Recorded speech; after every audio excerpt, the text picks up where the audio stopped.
With some of the highest safety ratings, Toyota has implemented Toyota Safety Sense 3.0 in their newer vehicles. The first one being pre-collision system with pedestrian detection. This radar system is designed to help you reduce the likelihood of colliding with a car or pedestrian in front of you. When a potential hazard is detected, the system provides audible and visual alerts and can even assist in the automatic braking in some conditions. This system can also be used to detect bicycles, motorcycles, and even pedestrians. Dynamic radar cruise control. This will allow you to set a cruising speed and minimum following distance.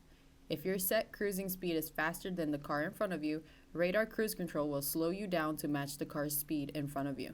If the car speeds up or exits the lane, the car will accelerate back to the set cruising speed.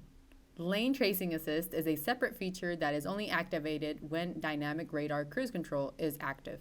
Lane tracing assist uses the lines on the road and preceding vehicles to help keep the vehicle centered and in its lane. Lane departure alert is when you start to drift out of your lane and beeping occurs to alert you to recenter yourself in the lane. The lane is sensed by a camera on your windshield and comes with available steering assist. If you have any questions, please reach out to Performance Toyota.